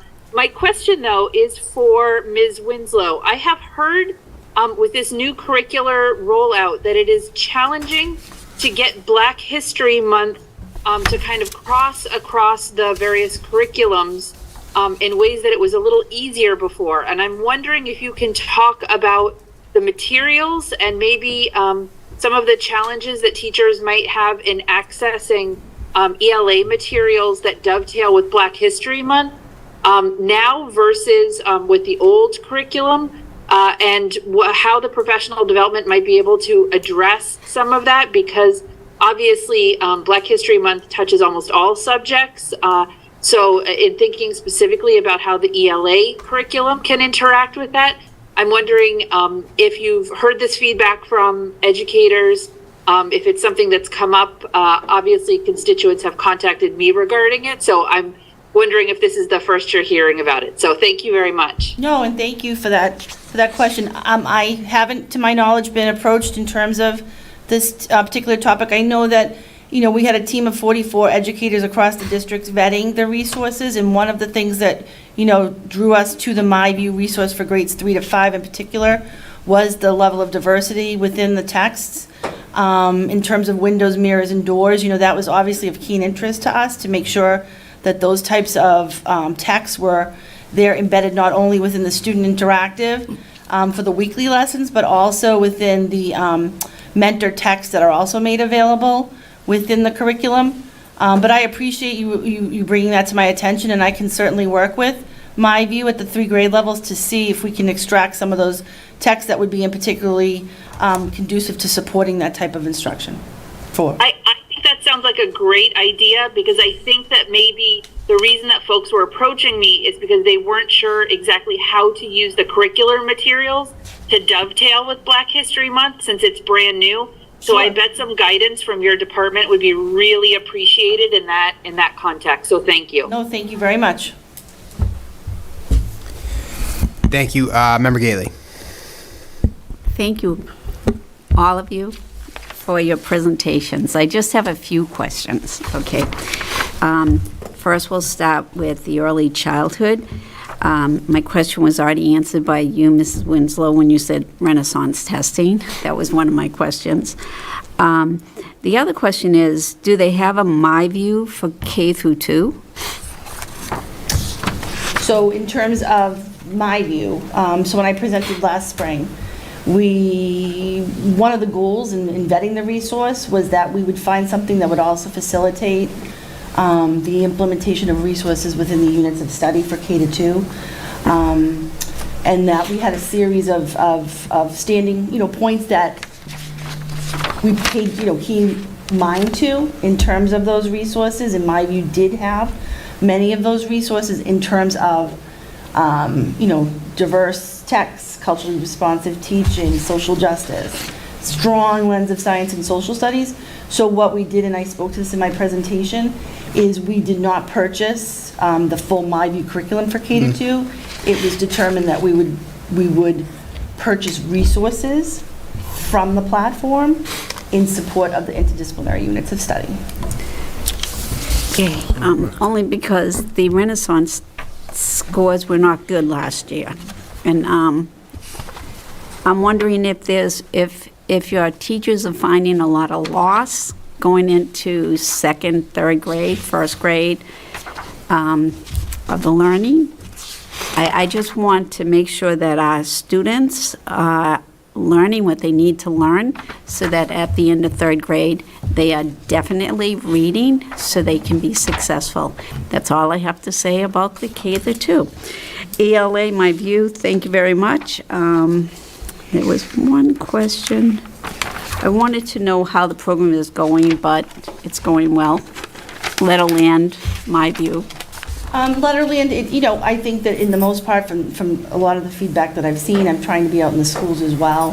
The coaches are also starting to cycle through the schools as well.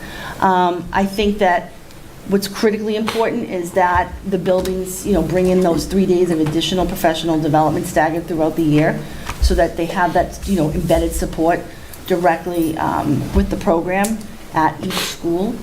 I had genuinely heard a lot of good feedback. I know that there's some cumbersome points to the program, and we're going to be addressing that, in particular with some additional resources that we can purchase from the platform to support, in particular, small group instruction, as well as maybe also creating, for some of the documents that need to be printed, creating binders for pre-K to 2, so that teachers don't have to go looking for some of those resources online on the platform, but have it directly at their fingertips.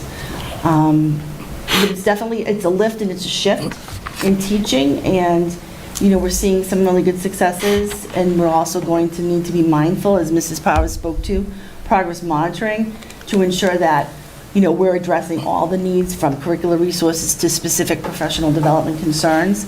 And coaches are starting to also model lessons at specific schools, not only in K to 2, but in 3 to 5, looking at that data.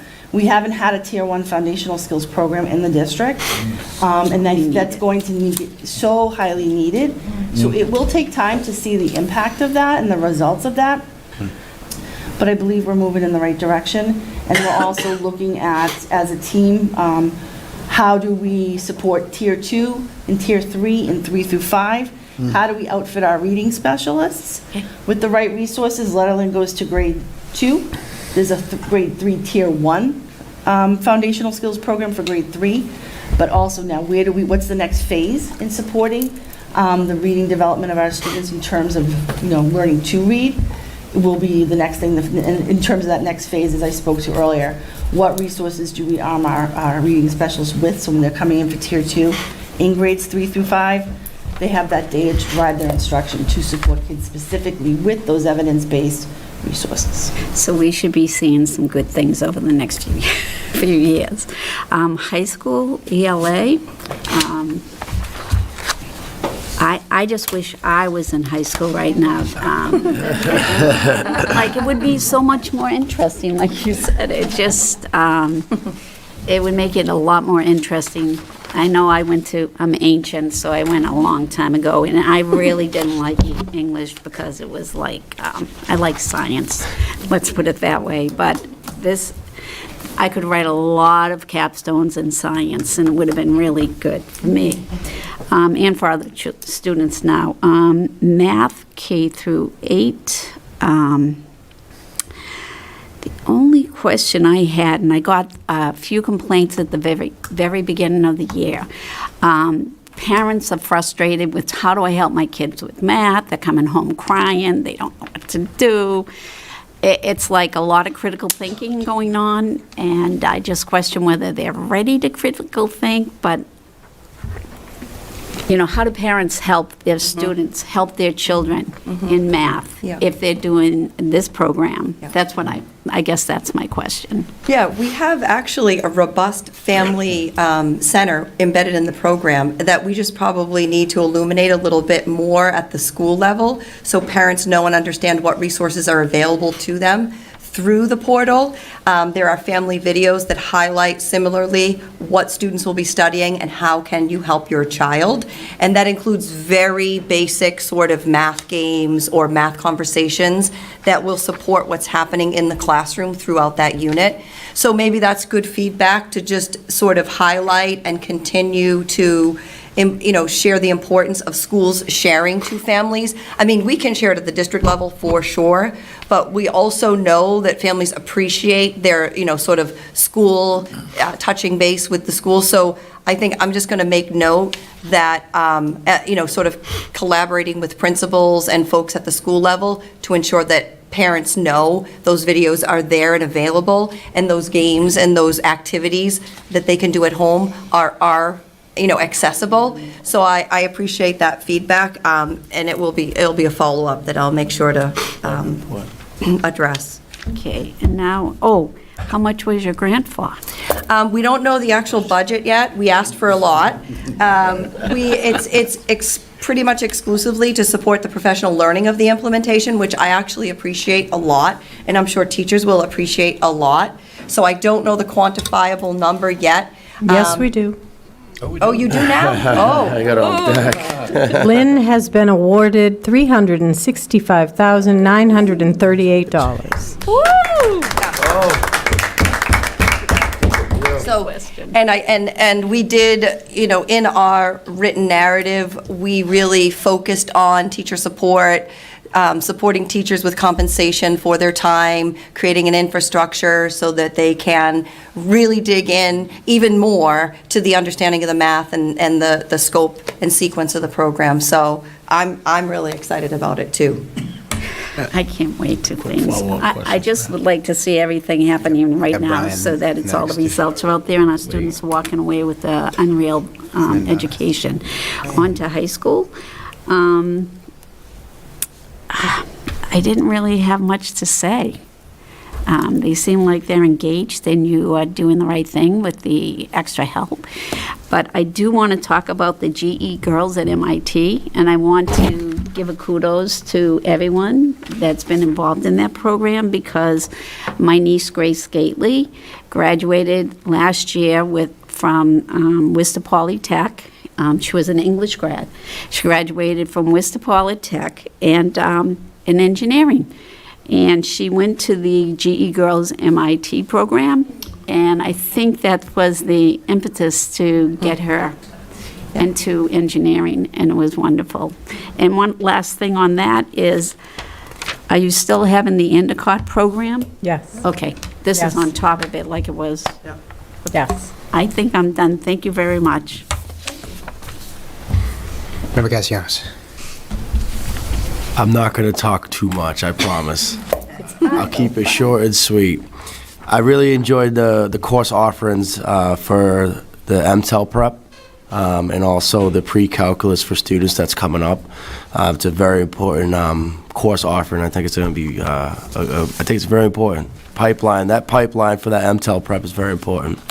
Getting more of our staff equipped and certified is so important. You know, sometimes we see staff, you know, they're always, you know, great educators in that little pendant. We're just trying to get them through, and to get that extra support's a big deal. And we want to make sure that we retain the best. And sometimes the test might not be the exact indicator, but we got to get them through.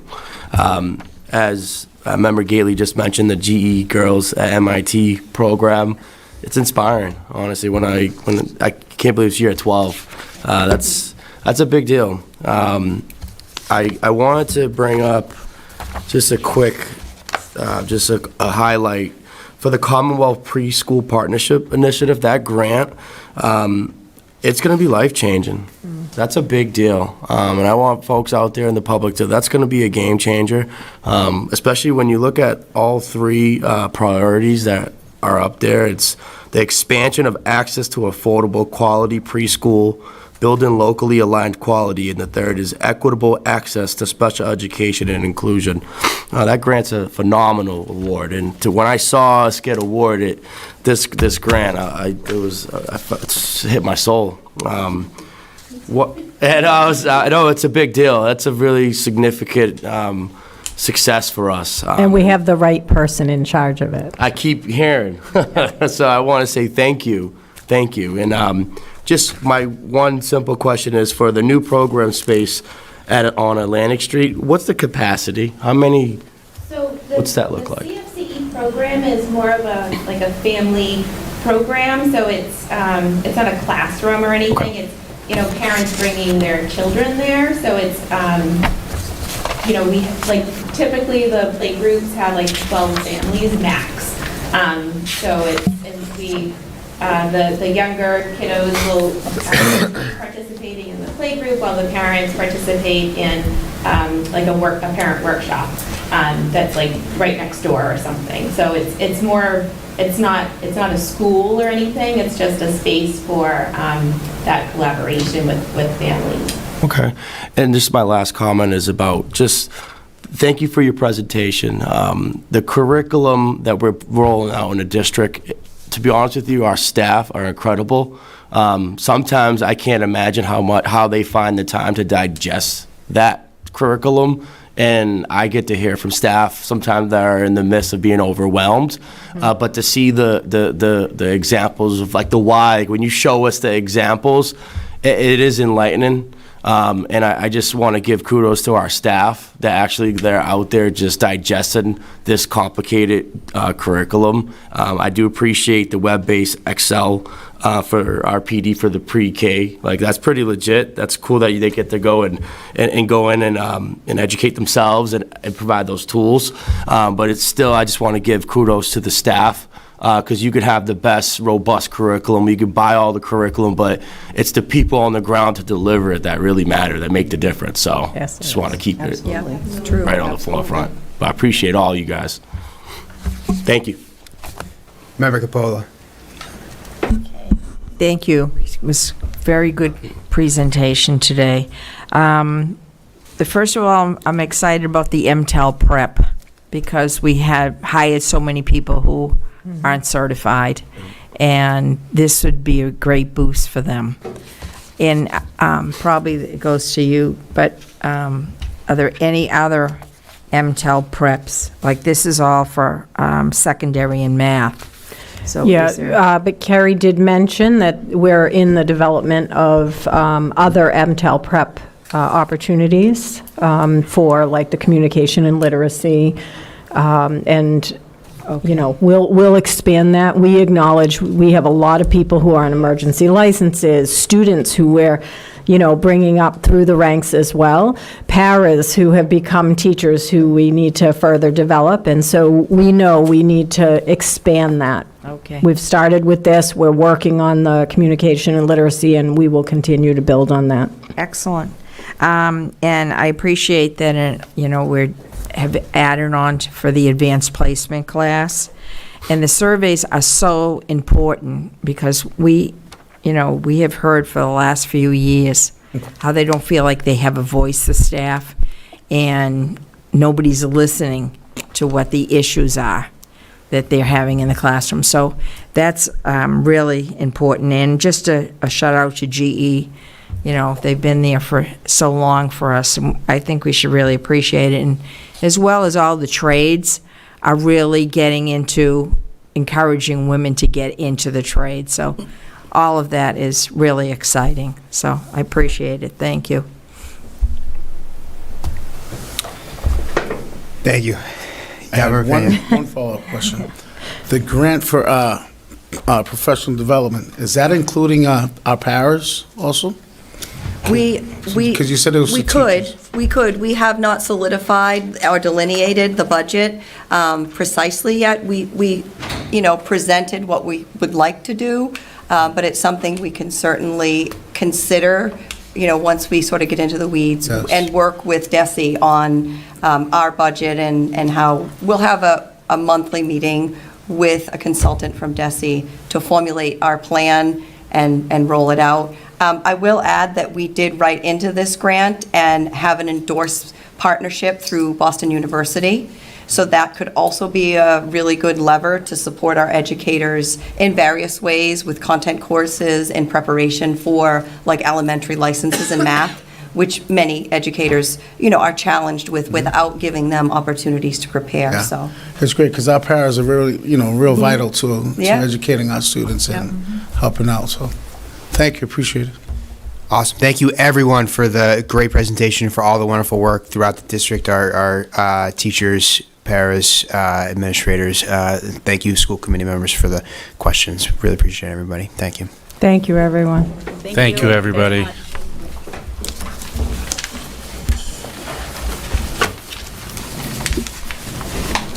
All right. Next item is a request to accept the donation of 5 portable whiteboards from Dr. Peter Meany to Linwood Elementary School. What's the recommendation of the superintendent? I request to accept, please. It's the will of the committee. So moved. Still move. A second? Second. Roll call, please. Member Castellanos? Yes. Member Capola? Yes. Member Dugan? Yes. Member Gately? Yes. Member Magnolia? Yes. Member Pena? Yes. Mayor Nicholson? Yes. Next item is the early college update. Yes, and so this is brief, because there will be a more formal presentation, later in the spring from Dr. Gardner around early college, the data and how things are going. I asked her to just give you an update with, we put in the Frederick Douglass High School, we have our courses going, and I just wanted you to have an update. Shannon? Thanks. So we just finished semester 1 and we're embarking on semester 2, so it's a good time to give you an update on our early college programs. I get the honor of looking at all the grades that are coming through, and when I see all the grades coming through, I hear a big kaboom because there are so many students that are earning credits and banking credits. So I feel very proud of them and proud of this update. The programs fall into three big categories: the Early College Promise program at SSU, the Frederick Douglass Collegiate Academy, and the Early College Designations at LEHS, LCHS, and LVTI. The Promise students are doing great this year. The program began with 25 students, starting out with a full load of 5 classes. We had a very low number of students withdraw from any course, and 96% of the grades were C or higher. Grades are only one outcome we're concerned with. One goal of the program is to increase students' connection to college and have them form a supportive cohort amongst themselves. Our student advisor, Mrs. Denise Vincerelli, who the students call Ms. V, has been working hard on both supporting students and arranging activities. In the fall, students attended a play at SSU together. They had lunch at City Hall with the mayor, attended by myself, Superintendent Ruggiero, and Deputy Molly Cohen. They also went into Boston and attended the Urban Nutcracker, which I can also say was a great experience. And please stay tuned as our wonderful Miss V is planning more for semester 2. And again, we're very proud of the students in this program.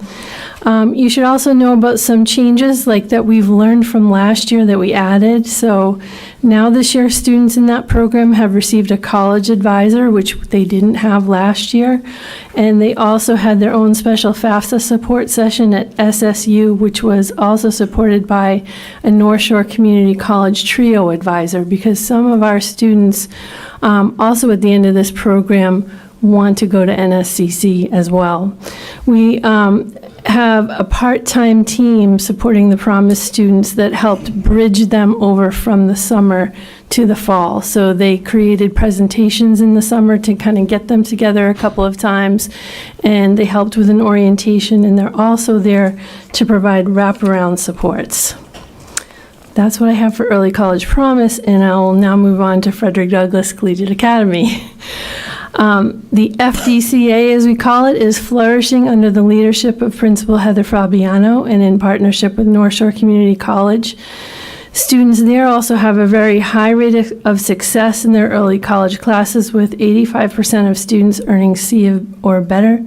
This is a very strong outcome for 9th graders taking 6 credits per semester. At the Frederick Douglass, we also have some great things happening. There's a student council, an art group, and music lessons. And there's also a bus transporting students to sports clubs and all-city band at English High School after school. Behind the scenes of the school, there's also a design team of administrators who meet bi-weekly to develop future plans and goals for FDCA, which follows along with specific goals set out for us in our DESI grant. The members of the design team are Heather Fabiano and me, along with 3 administrators, Walter Stone, Nadir McDonald, and Chris Bednar. We're working on specific goals we set out to for a 4-year plan, and we also work with Jobs for the Future to make sure we complete all the goals, which include a 4-year course plan for the Frederick Douglass, a strong recruitment process, and systems alignment. I want to thank Heather Fabiano for her hard work on her projection for space needs at North Shore Community College. This was an important piece of work that will help North Shore Community College fit us into their future growth plans to really firmly root the Frederick Douglass. We're currently in our recruitment phase, and once again, we are beginning our information sessions and first round lottery at Thurgood Marshall Middle School in consideration of the over-enrollment at English High School. Those information sessions have been communicated by Thurgood Marshall guidance counselors this week to students and families. All right, my next update is the early college designations. So, just to give you a sense of the overall scope of Lynn's early college programs, In English, Classical, and LBTI, we have 613 students participating in early college this spring. When you add the 81 seated at Frederick Douglass and the 6 students in Gateway to College, this brings us to an even 700 students district-wide. The bulk of our early college students are the 613 designation students. This first semester progress was also outstanding. While our schools provide wraparound services protecting that group of students that are vulnerable in these programs, it might be a mistake to take away that the program is struggling, because 90% of students in early college earned a C or higher in their early college classes. And we're so very proud of them because they took on the challenge of advanced coursework and prevailed. They do so well with support from paired LPS teachers and their early college coordinators, Kate Copan, Sarah Cowdell, Derek Edmonds, and Frank Saro, who I can't thank enough. As we move away from pandemic concerns, we have been working on shoring up our systems for early college, which include better recruitment, communication, and systems alignment. We are also looking to provide more career exposures for students. You may have noticed on LPS Facebook that students in the IT pathway visited Akamai Technologies in Cambridge. This visit was made possible by their NSCC professor, Thomas Hare, and gave students a window into technology careers. We are looking to provide more career exposures of that like for students in early college in the future. So the last thing I want to mention is that we have received a significant amount of grant funding for early college designations this year. We have received $425,000 from the state. The money we received is used for coordinator staffing, tutoring, marketing, community outreach, curriculum alignment, curriculum development, co-staff development, and transportation for some of these career type of experiences. We also do expect to receive more funds for early college programming soon as well. And thank you to our friends at the state and our local delegations for their support of early college for those funds. That concludes my update. Please let me know what questions I can answer for you. Thank you. Thank you. Member Gailey. Dr. Gardner, I just want to thank you so much for bringing the early college program into Lynn and for flourishing it. I mean, 9th grade students are in college at North Shore. Other students in the higher grades are taking college classes, so when they go to college, they don't have that extra burden. It will cost less. And I really feel it's because of you and all your dedication and hard work, and you're able to communicate and get people working with you. So this program is so successful, and I know the rest of us, and I think I speak for the rest of us, when we have heard so many wonderful things from the state legislators, even our new governor, about our early college program. I just want to thank you. Keep up the good work. Thank you, thank you. Member Dugan, Member Castellanos, and Member Pena. Just to echo what Member Gately said, being a parent of a child that has been through classical and taken the early college classes, the families too, I know appreciate it. So thank you for your hard work. Thank you. Member Castellanos. Dr. Goddard, I'm always just re-inspired every time I hear you talk. Your dedication, your courage, your tenacity, all of it.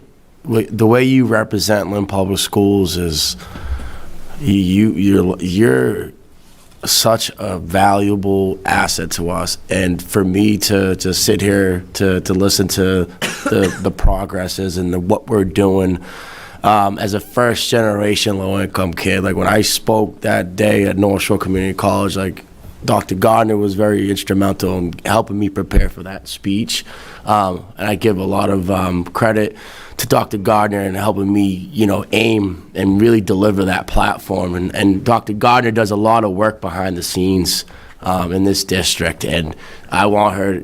I got to give it to Dr. Gardner and thank you publicly. I will always thank you publicly. I know you don't like it, but but I'm gonna keep doing it until I'm here. I appreciate it. Thank you. Member Pena. I just said thank you, Dr. Gardner, for your presentation, and I heard someone mention this is a game changer. This is definitely a game changer. I could just picture the families that wouldn't be able to have those opportunities, and how, this program, this unique program that we have here, definitely helps break that cycle, Kind of like, my colleague Brian, I'm a 5th and 6th low-level generation, low-level Latino. My great-great-grandmother was poor.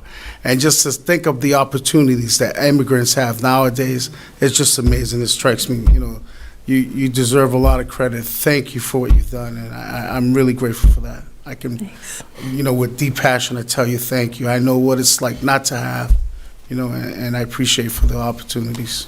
Thank you. Thank you, Dr. Gardner, for the presentation and for the great work to you and the whole team working on the early college. We appreciate it. Thank you. Thank you. Thank you, Shannon.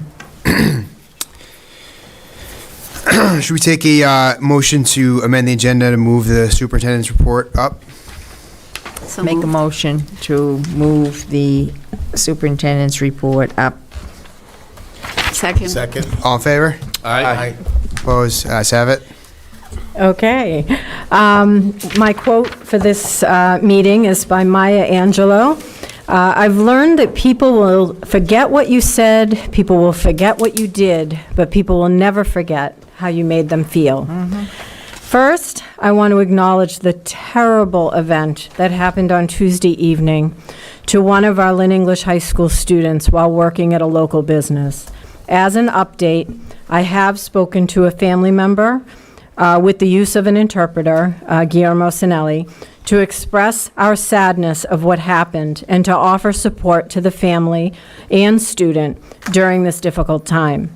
The student is still in the hospital and is being supported there, but Lynn Public Schools and Lynn English High School will also be available to them to help them through this and get him back on track with his education. Yesterday, we welcomed over 2,000 grade 8 students into City Hall Auditorium for the Stop the Violence 8th grade speaker series. This program is put on by a dedicated group of citizens who are looking to make our community safer. The guest speakers were the Honorable Ina Howard Hogan, First Justice of the Lynn District Court, and Thomas Kuntz, Program Manager of Teen Empowerment, who spoke to the students around their role in stopping the violence and making our community a safer place for all of us. They also shared their own experiences growing up and how important the choices they made molded who they are now. It was inspirational to listen to and to watch our students engage in this important topic. This week is National School Counseling Week. It is a time that we need to acknowledge the work of the staff who help our students and families during their most difficult times. To our school clinicians hearing this message, I want you to know that we see you. We see you jumping in every day to help support our students, families, and teachers. We see you show up for work with a smile on your face every day, even though sometimes that smile is forced due to exhaustion, sadness, or feeling sick. We see your efforts in lifting up the spirits of all you work with by giving encouragement day in and day out, all day, every day. We see you doing whatever it takes to keep it together and keep going. We hear your enthusiasm and dedication to your work, your compassion for your students, and your empathy for our families. We hear the stress in your voice when you sense your students are struggling. We hear you listening to the pain of others and yet also celebrating accomplishments and progress. We all just want to say thank you. Thank you for showing up, being there, always listening, being kind, being compassionate, caring so much, being so brave, being a school clinician. In a world where we are measured by academic performance and ratings, you are valued beyond measure. Our superintendent-elect and I have been in contact and have met a few times already in preparation for the transition into taking her official role as our superintendent. I have truly enjoyed our meetings together, and I'm looking forward to working with her to move Lynn in a positive direction in our educational work. She will officially be present in our district beginning March 1st, and she will be involved in many meetings, visits, and trainings to begin acclimating to the work LPS has been doing and where it needs to go. I have been continuing my visits to schools to see firsthand the learning and instruction going on in our classrooms. Over the past couple of weeks, I've been able to visit Aborn, Hood, Breed, Classical, Tracy, Lynn Woods, Pickering, and Lynn English. In all cases, I could see the efforts our teachers are putting in on the implementation of the new curriculum resources, the planning of their lessons, and the integration of our district focus of academic discourse. I watched as kindergarten students said hello to each other in 12 different languages. I was also able to see many classrooms of students who work together on the productive struggle in math, science, and language in collaborative groups. It is the best part of my job to be able to interact and observe learning in action. We are always striving to improve and refine the work we do as educators, but there are great things happening in our schools, and I'm looking forward to seeing more as I continue these visits. Thank you, Superintendent. A motion for executive session? So moved. Just if you could read the purpose there. Yep. Make a motion to enter executive session for contract negotiations with non-union personnel, Howard Greenspan. Second. Roll call, please. Member Castellanos? Yes. Member Capola? Yes. Member Dugan? Yes. Member Gately? Yes. Member Magnolia? Yes. Member Pena? Yes. Mayor Nicholson? Yes. I'm going to carry you in.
It's all for show. Pour some pony. Am I lying? It's time to go home. Time to go home. I gotta get some rest. I got a 6-hour turnaround. How about this wonderful student?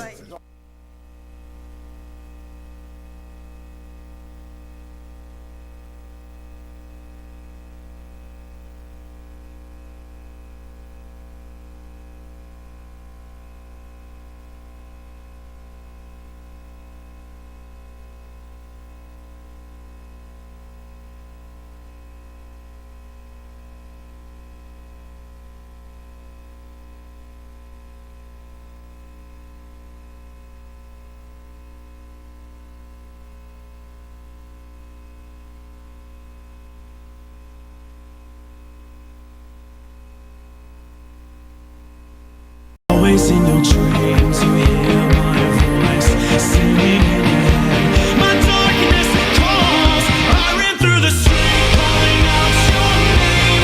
Met you in the dark to feel the same. Always in your dreams, you hear my voice singing in your head. My darkness calls, hearing your own.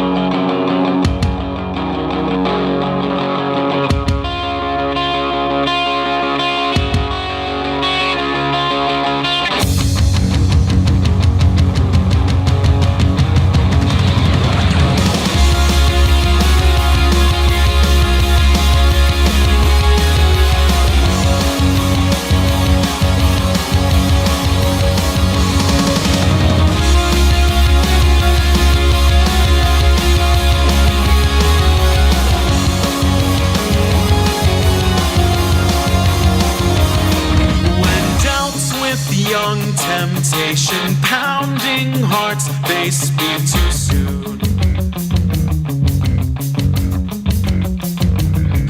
This awkward, anxious tension builds up in this quiet room. I'm fueling up my vision just to build up and decide.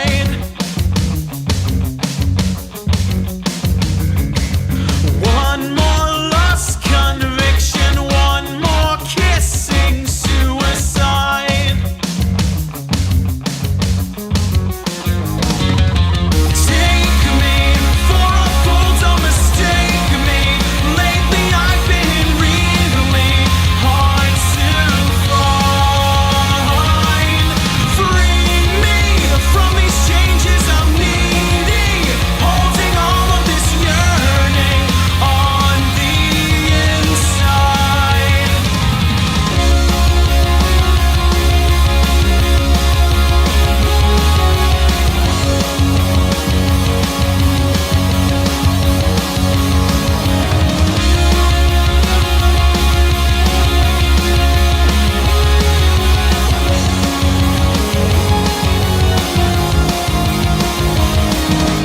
Darling, let your secrets out. Confess.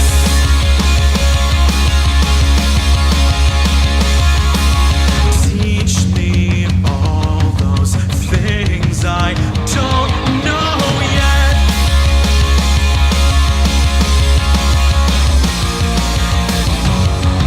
John, I'm sorry about that. I thought I reached out on the email. I'm sorry if we